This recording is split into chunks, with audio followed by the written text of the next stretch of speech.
Our topic is human digestive system, मानव पाचन तंत्र। मानव पाचन तंत्र कहने का मतलब यह होता है कि हम जो भोजन करते हैं उसका पाचन किस प्रकार होता है, वो हमारे शरीर में डाइजेस्ट कैसे होता है। तो हम कह सकते हैं कि मानव पाचन तंत्र में जैसे अगर हम रोटी का टुकड़ा खाते हैं तो रोटी का टुकड़ा को किस प्रकार वह डाइजेस्ट होकर हमारे शरीर से बाहर निकलता है, वो सारी प्रक्रियाएं जो भी भोजन हम लोग करते हैं उसके अंतर्गत हम मानव पाचन तंत्र में सीखते हैं। तो सबसे पहला बात होता है कि मानव पाचन तंत्र कहते किसको हैं। तो digestion is a biochemical process in which complex and non diffusible food molecules are break down into simpler food molecules by the biocatalytic action of various digestive enzyme in the alimentary canal for easy absorption and assimilation.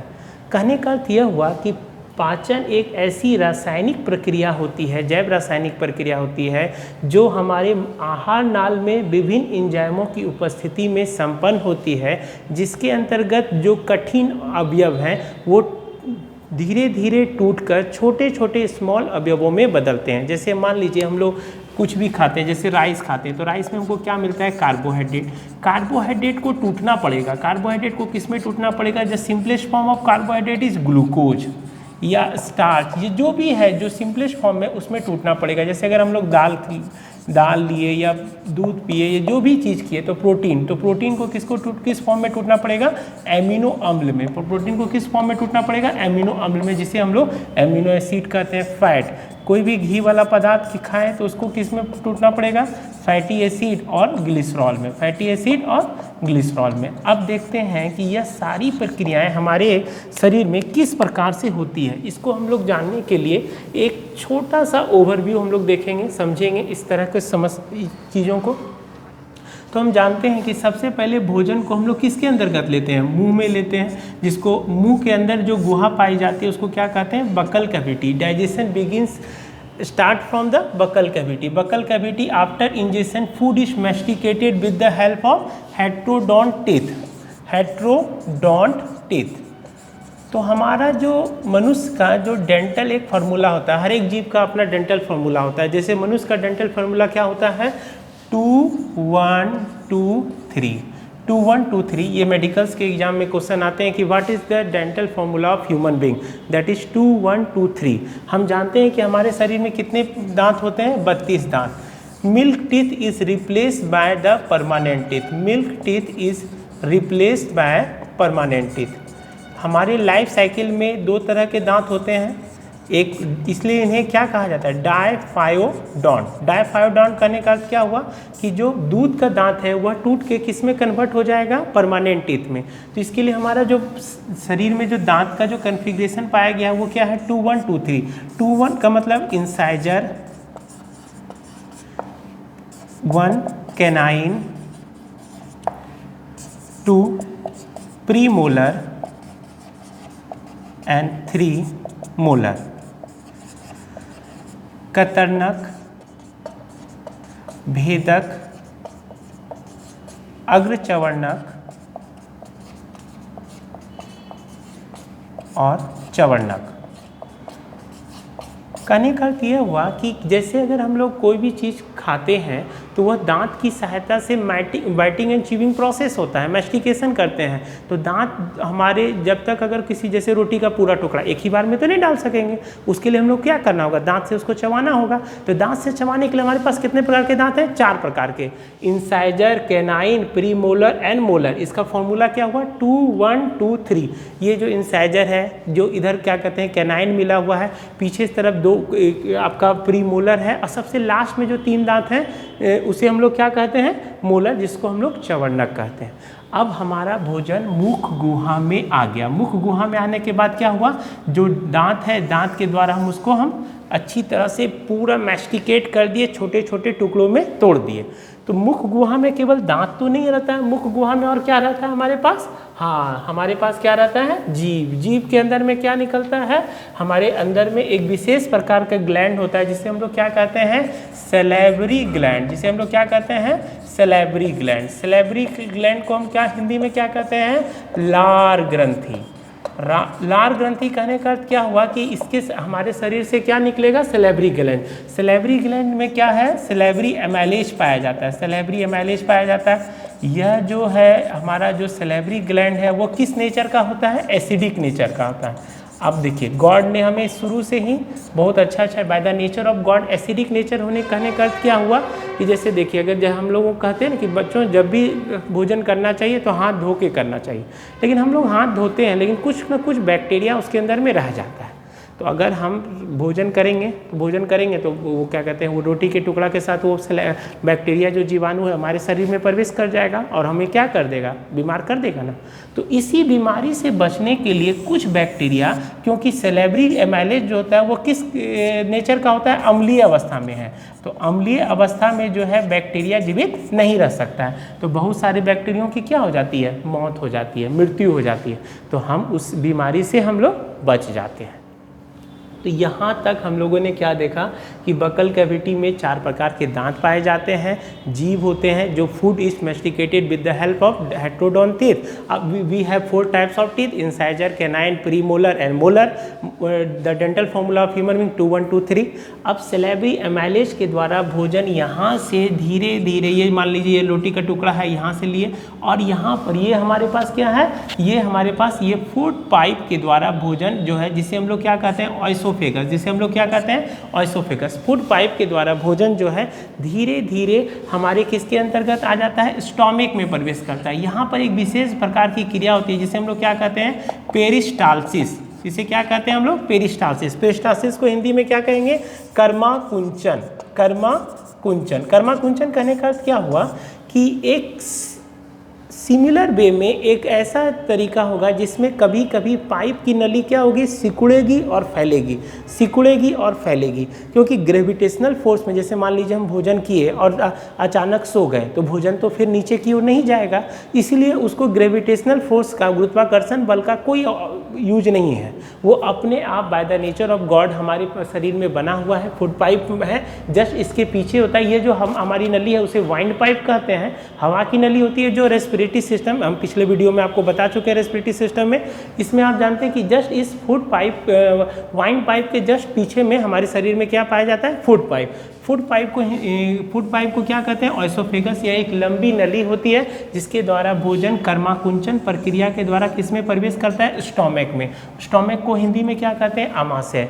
यह एक reservoir है, यहाँ पर भोजन कुछ समय तक रहता है। तो रहेगा तो कुछ तो काम होगा ना, भोजन को तो तोड़ना होगा, क्योंकि हम पहले ही बता चुके हैं कार्बोहाइड्रेट को मोनोसेक्राइड में तोड़ना होगा, प्रोटीन को एमिनो एम्ल में तोड़ना होगा, फैट को फैटी एसिड और ग्लिसरॉल में तोड़ना होगा।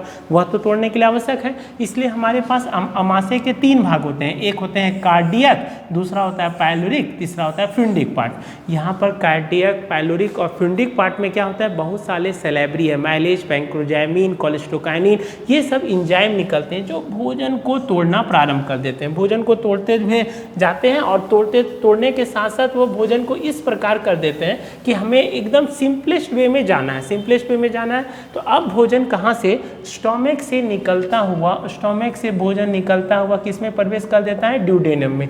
यहाँ पर हमारे पास क्या है? पैंक्रियाज होता है, liver, liver is a largest endocrine, largest gland of our body. यकृत जो है मानव की सबसे बड़ी ग्रंथि पर होती है। वहीं पर गॉल ब्लाडर होता है, गॉल ब्लाडर से क्या निकलता है? बिलीरुबिन और बिलीवर्डिन। बिलीरुबिन और बिलीवर्डिन, ये सारे जो केमिकल होते हैं यह भोजन को तोड़ने में मदद करते हैं। और यह जो भोजन, जो एसिडिक भोजन था, अब किस में कन्वर्ट हो जाएगा? अल्कलाइन में। यह भोजन किस में कन्वर्ट हो जाएगा? अल्कलाइन में। स्टोमक का जो भोजन होता है उसे हम लोग क्या कहते हैं? काइल। स्टोमक का भोजन को क्या कहते हैं? काइल।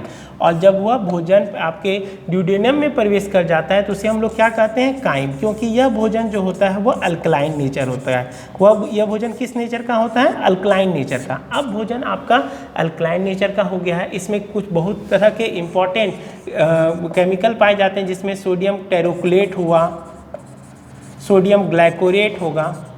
ये सब केमिकल एंजाइम भोजन को छोटे छोटे अवयवों में तोड़ने का कार्य करते हैं। अब यहाँ पर बात आती है कि यहाँ से भोजन धीरे धीरे धीरे धीरे किस में प्रवेश कर गया? स्मॉल इंटेस्टाइन में। देखिए कहने का यह स्मॉल इंटेस्टाइन है, लेकिन यह होता बहुत बड़ा है। यह इतना बड़ा होता है, समझिए कि 2 फ्लोर का बिल्डिंग जितना होता है, 20 फीट 20 फीट की लंबाई का होता है, यानी आप समझिए कि 20 फीट की लंबाई का होता है। और लार्ज इंटेस्टाइन जो होता है वो छोटा होता है, वो इससे छोटा होता है। ये 20 फीट है तो ये बहुत ही छोटा होता है। तो क्वेश्चन उठता है कि क्यों इसका नाम छोटी आंत रखा गया और इसका नाम बड़ी आंत क्यों रखा गया। तो देखिए, डाइजेशन का मेन जो होता है, सारा डाइजेशन मैक्सिमम रूप से किस में रूप में सीक्रेट होता है, स्मॉल इंटेस्टाइन में। लार्ज इंटेस्टाइन में डाइजेशन का खेल नहीं होता है। सारा डाइजेशन जो पार्ट होता है वो डाइजेशन का, भोजन का जो पचना होगा वो किस में होगा, स्मॉल इंटेस्टाइन में, लार्ज इंटेस्टाइन में नहीं। तो ये अब इसका नाम छोटी आंत क्यों रखा गया, जब ये है तो बड़ा, लेकिन इसको छोटी आंत क्यों कहा गया। तो छोटी आंत इसलिए क्यों कहा गया कि इसका जो डायमीटर होता है, ये जो डायमीटर होता है वो छोटा होता है। डायमीटर के कारण, ये डायमीटर इसका छोटा, इसकी व्यास कम होती है, जिसके कारण ये छोटा होता है, इसलिए इसका नाम छोटी आंत पड़ा। और जो लार्ज इंटेस्टाइन होता है उसका डायमीटर बड़ा होता है। आप देख सकते हैं, चित्र में देख सकते हैं हम लोग कि इसका जो डायमीटर है वो क्या हुआ, बड़ा हो गया, तो इसलिए इसको हम लोग क्या कहते हैं, लार्ज इंटेस्टाइन। अब बात होती है कि स्मॉल इंटेस्टाइन में क्या हुआ। तो स्मॉल इंटेस्टाइन में जितना भी प्रोटीन है वो एमिनो एसिड में टूटता चला जाएगा। जितना भी कार्बोहाइड्रेट है वो ओलिगोसैकेराइड, मोनोसैकेराइड में टूटता चला जाएगा। फैट किस में चला जाएगा, फैटी एसिड और ग्लिसरॉल में।